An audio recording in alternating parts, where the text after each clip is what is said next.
उससे पूर्व आप गायत्री मंत्र का भावार्थ हम बोल रहे हैं, फिर आपको बोलना है।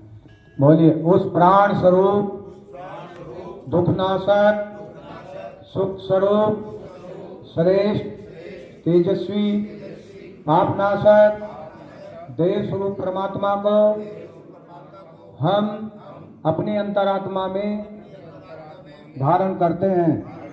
वह परमात्मा हमारी बुद्धि को सन्मार्ग की ओर प्रेरित करे, सद्बुद्धि की ओर प्रेरित करे।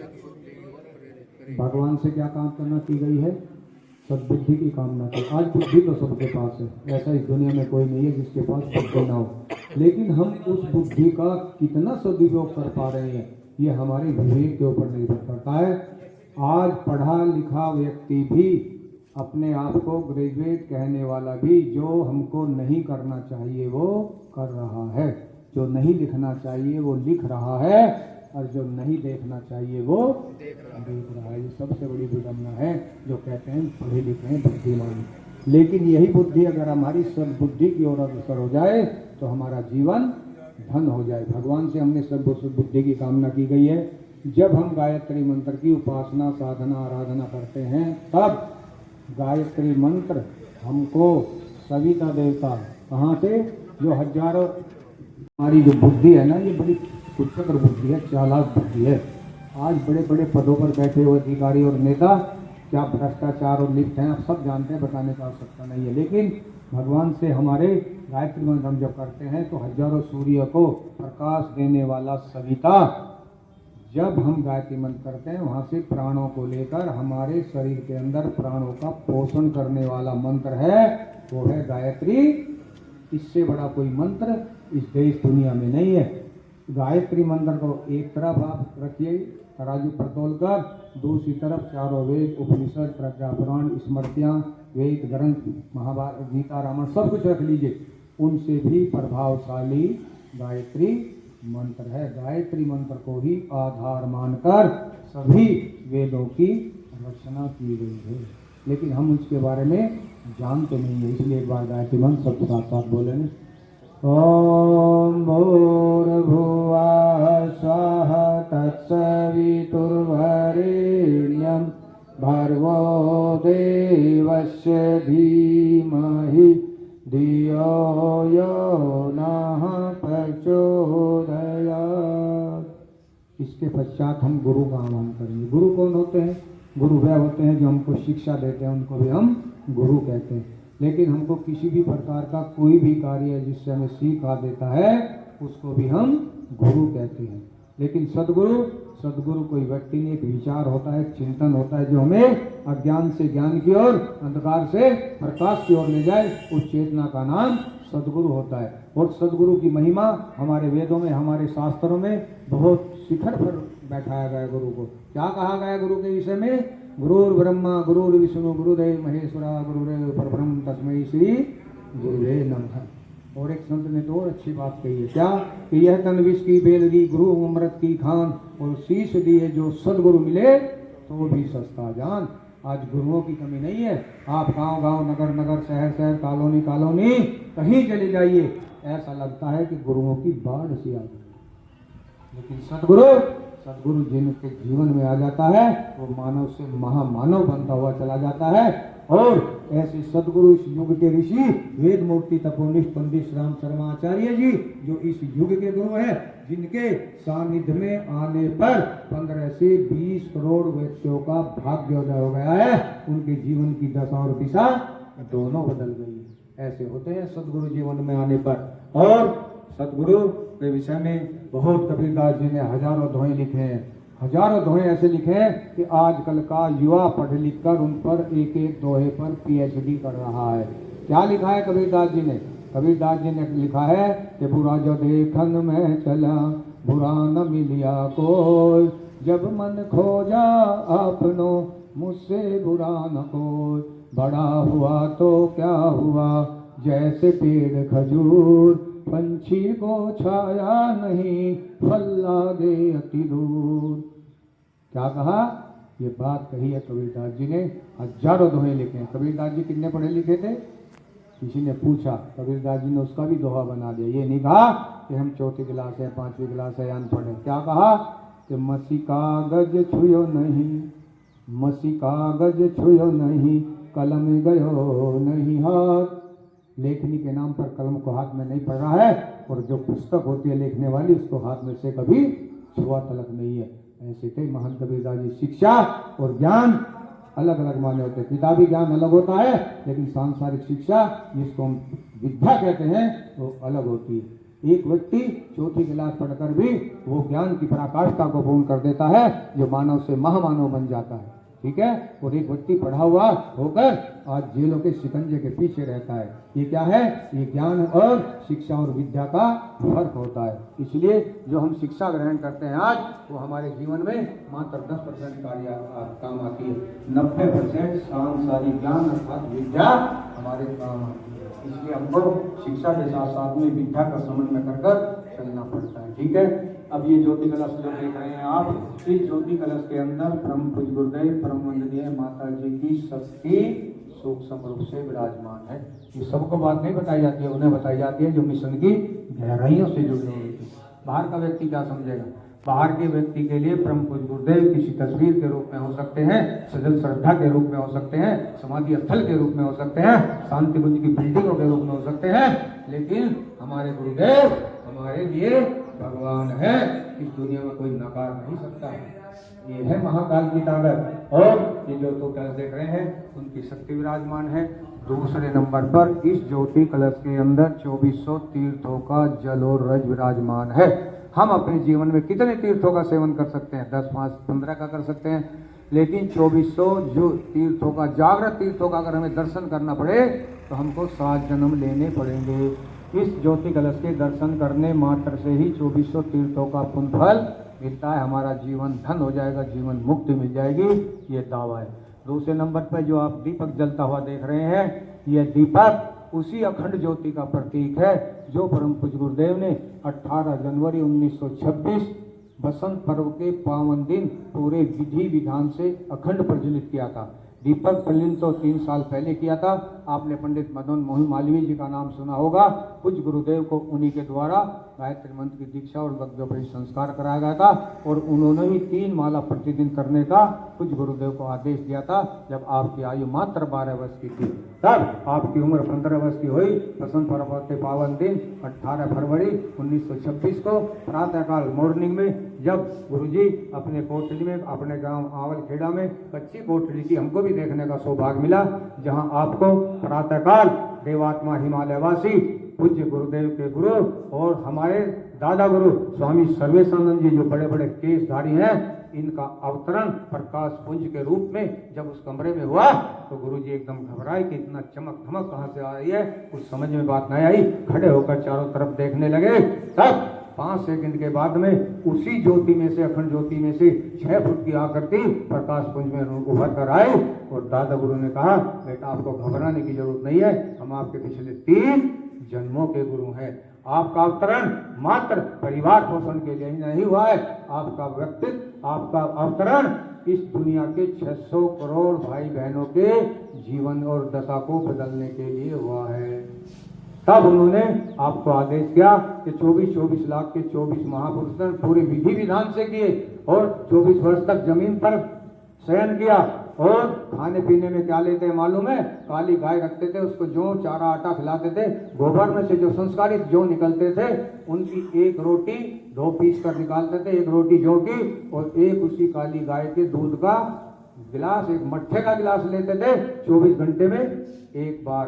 क्या नमक, क्या मीठा।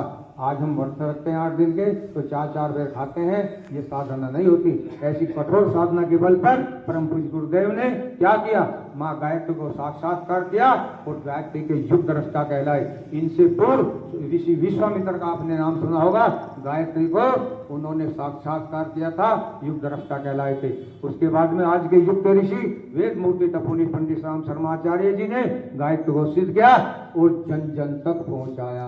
आपको मालूम है कि गायत्री को एक वर्ग विशेष के लिए रखा गया था कि वही जप सकते हैं, ना हमारी माताएं बहनें जप सकती है, कोई नहीं जप सकता। लेकिन कुछ गुरुदेव ने गायत्री को घर घर तक पहुंचाया।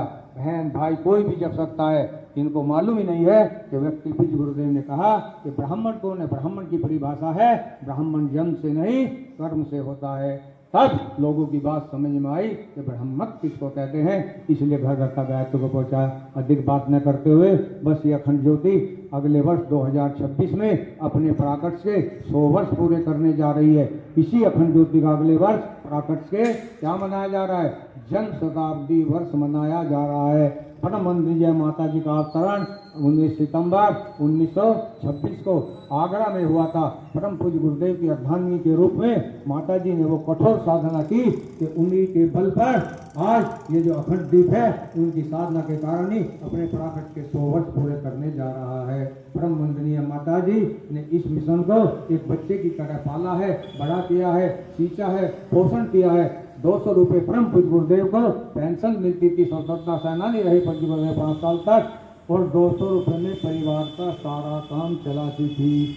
ऐसा ब्रह्मचित जीवन जीने वाले परम पूज्य गुरुदेव परम वंदनीय माता जी आज इस विश्व के पटल पर एक संत के रूप में, एक ऋषि के रूप में, एक सच्चे ब्राह्मण के रूप में घोषित हुए हैं। इसलिए इन सबका माता जी का अवतरण दिवस के 100 साल, अखंड ज्योति के प्राकट्य के 100 साल, परम पूज्य गुरुदेव की साधना के भी 100 साल 2026 में पूरे होने जा रहे हैं। इसलिए हम सब आपका बड़ा परम सौभाग्य है कि हमको अपने जीवन का एक ऐसा पर्व मनाने का अवसर जो मिला है कि अगर हम हाथ से चूक गए तो हमारे से दुर्भाग्य कोई हो नहीं सकता। इसलिए ये ज्योति घर घर, गांव गांव, शहर शहर, नगर नगर पहुंच रही है। अब आप पूजन करेंगे सुख समरूप से पवित्र गण यजमानो हविरभि अहिर्मानो वरुणे बोधरुषभं समानायु परमोषि ओम मनो ज्योतिर्ज्योत्सामाजस्य बृहस्पतिर्यजनिमं तनोतरिषं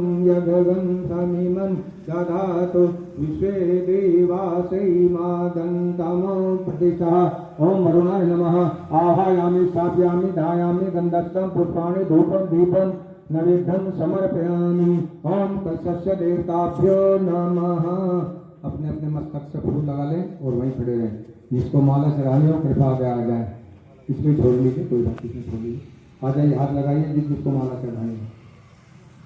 माला जिसको समर्पित करनी हो आ जाइए। ओम मंगलम भगवान विष्णु मंगलम गणध्वजा मंगलम पुंडरीकाक्षो मंगलाय तनो हरि। ओम त्र्यंबकं यजामहे सुगंधिं पुष्टिवर्धनम् उर्वारुकमिव बन्धनान् मृत्योर्मुक्षीयमामृता।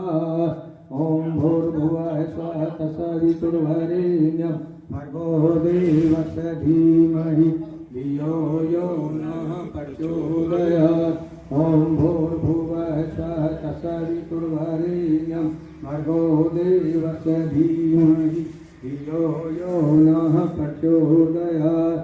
ओम भूर्भुवः स्वः तत्सवितुर्वरेण्यं भर्गो देवस्य धीमहि धियो यो नः प्रचोदयात्।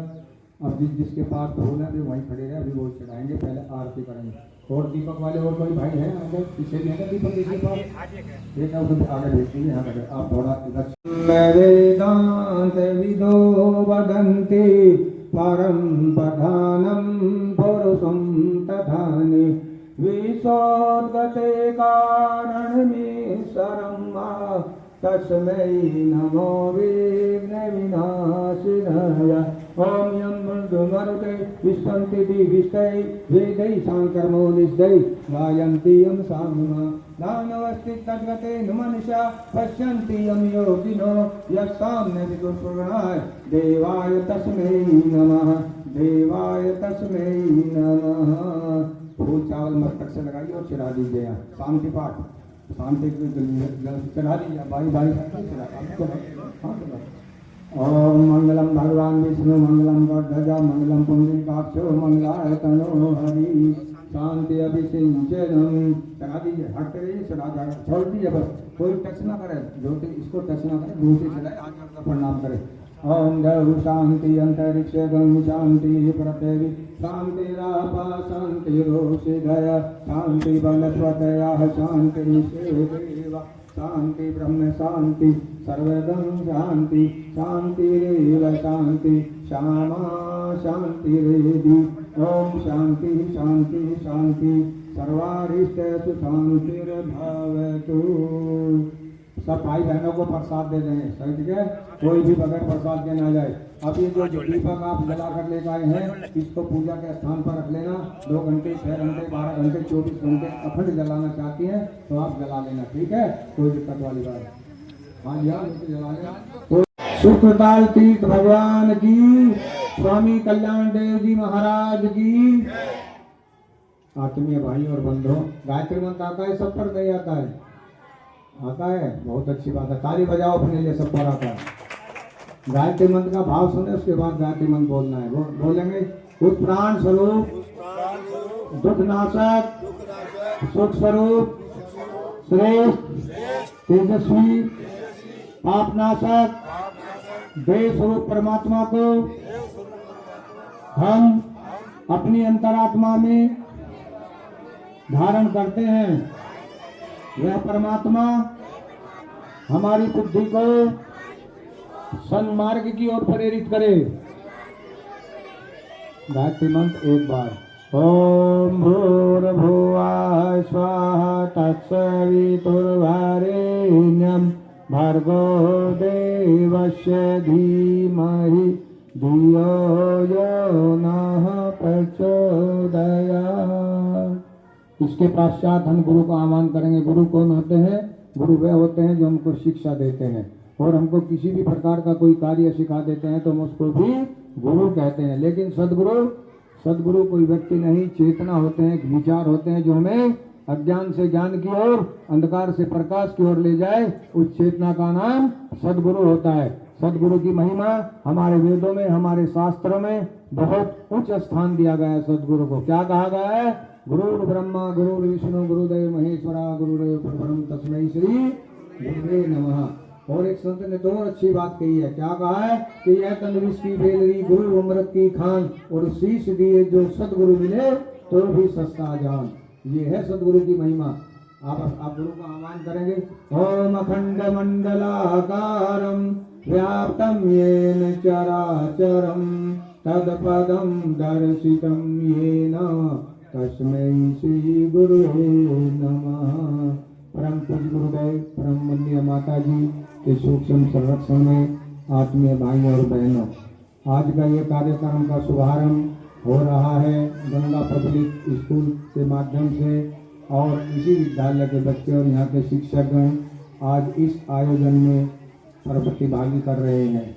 आत्मीय भाइयों और बहनों, आज हमारे बच्चों में जो पाश्चात्य संस्कृति का बोलबाला हो रहा है वो बड़ा दुर्भाग्यपूर्ण है, नहीं? इसलिए बच्चों से पूछना चाहेंगे सबसे पहले कि बच्चों, हम स्कूल में आने के बाद अपने गुरुओं के चरण स्पर्श करते हो या नहीं करते हो? बताइए, हाथ उठाओ। करते हो तो कम करते हो, ठीक है, कोई बात नहीं। यहाँ से संकल्प लेना है, कल से जितने भी बच्चे स्कूल में आएंगे बेटे, वो अपने गुरुओं के चरण स्पर्श करेंगे। बेटियां हाथ जोड़कर प्रणाम करेंगी, ठीक है? प्रातः काल जब सोकर उठते हो, कौन कौन अपने माता पिता को जो है प्रणाम करते हो? हाथ जोड़कर चरण छूकर, वहाँ भी कम करते हो। कल से ये नियम अपनाना है सभी बच्चों को, ठीक है? कि प्रातः काल जब सोकर उठेंगे, अपने माता पिता बड़े जो भी परिवार में है उनके बेटियां हाथ जोड़कर और बेटे चरण छूकर उनको प्रणाम करेंगे, ठीक है? इस भाव से आप जब करेंगे। आज के इस पावन अवसर पर आप जो ज्योति कलश रथ यात्रा देख रहे हैं, यह यात्रा अखिल विश्व गायत्री परिवार शांति कुंज हरिद्वार से चलकर आज आपके इस नगर के विद्यालय के प्रांगण में मौजूद है। आज इस ज्योति कलश यात्रा पूरे देश के कोने कोने में, गांव गांव, शहर शहर, नगर नगर, गली गली, मोहल्ले मोहल्ले में घूम रही है। और यहाँ तक कि हर गांव में टच करती हुई, हर घर से टच करती हुई और हर घर के प्रत्येक प्राणी तक इसका संदेश पहुंच रहा है। इसकी आवश्यकता एक ही मूल इसका उद्देश्य है, मनुष्य में देवत्व और धरती पर स्वर्गीय वातावरण कैसे हो। आज हमारे पास धन दौलत, मकान, कोठी, पैसे की कमी नहीं है, लेकिन अगर आज हमारे परिवारों से सुख शांति और आपस में आत्मीयता वो समाप्त होती चली जा रही है, हमारे बच्चों के ऊपर पाश्चात्य संस्कृति हावी होती चली जा रही है, हमारे बच्चे युवा आज अपनी संस्कृति को छोड़कर उस संस्कृति में जो हमको अंग्रेजों की देन है, पाश्चात्य संस्कृति देन है, उसमें उसका एक ही मूल कारण है। क्या आप जानते हैं आपके घरों में आज ये क्या है? क्या है बच्चों? ये मोबाइल। मोबाइल नहीं है, ये रावण है। रावण हर घर में बैठा हुआ है, हर घर परिवार में सदस्य हैं। तो रावण कितने हैं? रावण 8 हैं, 2 फालतू हैं, कम नहीं है। आप समझ रहे बात को? इसलिए हमारे बच्चों पर पाश्चात्य संस्कृति इस कदर हावी है कि आज हमारे बच्चे हमारी बात नहीं मान रहे हैं। इसलिए आज हमारा परिवार टूटते हुए चाल रहे हैं। हमारे परिवार आज सामूहिक परिवार हुआ करते थे, 4-5 भाई पूरा कुटुंब होता था, लेकिन आज हमारे परिवार इतने सुगड़ चुके हैं कि मैं, मेरी पत्नी और 2 बच्चे, मात्र इतना परिवार रह गया है। ये दुर्भाग्यपूर्ण है। अगर ऐसे ही होता रहा तो हमको परिवार व्यवस्था समाप्त हो जाएगी, जो पाश्चात्य संस्कृति है। इसलिए अधिक बातें न बताते हुए कार्यक्रम आती है। अब आप इस ज्योति कलश का पूजन करेंगे। इस ज्योति कलश के अंदर 2400 तीर्थों का जल और रंग विराजमान है, और जो ज्योति जल रही है यह उसी अखंड ज्योति का प्रतीक है जो परम पूज्य गुरुदेव ने 18 जनवरी 1926 को अपने ग्राम आवलखेड़ा से प्रज्वलित की थी। यह अखंड ज्योति लंबी यात्रा तय करते हुए आगरा मथुरा से होते हुए 1971 से शांतिकुंज में प्रज्वलित हो रही है। यही ज्योति अगले वर्ष 2026 में अपने पराकाष्ठ के 100 वर्ष पूरे करने जा रही है। इसलिए इसी अखंड ज्योति का जन्म शताब्दी वर्ष, परम वंदनीय माता जी का जन्म शताब्दी वर्ष और परम पूज्य गुरुदेव के अध्यात्म के साधना के 100 वर्ष पूरे होने जा रहे हैं। ये त्रिवेणी संगम बन रहा है। हम सब, आपका बड़ा परम सौभाग्य है कि आने वाले 2026 में हम सब मिलकर भगवान का कार्य करने का जो परम सौभाग्य मिला है, यह समय हमारा इतिहास में स्वर्ण अक्षरों में लिखा जाएगा। पवित्रीकरण करिए। ओम पवित्रः पवित्रोऽवस्थान गतोऽपि यस्मरे पुंडरीकाक्षं सेवाय मंत्रः शुचि। चंदन लगा दिया। ओम चंदनस्य महपुण्यम पवित्रम पापनाशनम पापनाम हरते नित्यम लक्ष्मी तिष्ठति सर्वदा। दीपक जला दीजिए, हाथ में फूल और चावल दे दीजिए। देखिए फूल चावल पहुंच गए, पहुंचा दीजिए सबको फूल का। अब आपको कलश ज्योति का पूजन करना है, ठीक है? दे दीजिए, दीपक जला दीजिए। ओम तथायामि ब्रह्मणा वंदमान तदा शास्त्रे यजमानो हरिरेभि हरिर्मानो वरुणे बोधरुषदं समानायु परमोषु। ओम मनो ज्योतिर्ज्योत्स्नामाजस्य बृहस्पतिर्यजनिमं तनोतरिष्ठं यजगं समिमं ददातु विश्वे देवासैमादन्तमपतिता। ओम रुणाय नमः। आवायामि स्थापयामि धायामि गन्धस्थं पुष्पाणि धूपं दीपं नैवेद्यं समर्पयामि। ओम कलशस्य देवताभ्यो नमः। चढ़ा दीजिए, माला भी चढ़ा दीजिए कलश ज्योति। ओम मंगलम भगवान विष्णु मंगलम गणध्वजा मंगलम पुंडरीकाक्षो मंगलाय तनो हरि। सब जो है अपने दीपक को ऊपर उठाइए, आरती करिए। ओम यम ब्रह्म वेदांत विदो वदन्तु परम प्रधानम पुरुषं तथानु ईशोद्गते कारणि सर्वा तस्मै नमो विघ्नविनाशनाय। ओम यम दुमरुतो विस्पन्ति विस्तै वेदै सांकर्मोनिस्तै गायन्ति यं सांगमा भानवस्ति तद्गते नोनिशा पश्यन्ति यं योगिनो यस्साम्य विदुषुर्वणा देवाय तस्मै नमः, देवाय तस्मै नमः। छोटे बच्चों को सबने हाथ छोड़ दीजिए। ये दीपक अपने घर में पूजा के स्थान पर रखना है। 2 घंटे, 6 घंटे, 8 घंटे जलाए, 24 घंटे जलाए, आपको जलाते रहना, ठीक है? रख दीजिए, सब चढ़ा दीजिए। पुंडरीकाक्षं सर्वाय धन्त्राय शुचि। ओम पुनातु पुंडरीकाक्ष, पुनातु पुंडरीकाक्ष, पुनातु। ओम चंदनस्य महत्पुण्यं पवित्रं पापनाशनम् आपदां हरते नित्यं लक्ष्मी तिष्ठति सर्वदा। ओम सर्वमंगल मांगल्ये शिवे साधिके शरण्ये त्र्यंबके गौरी नारायणी नमोस्तुते।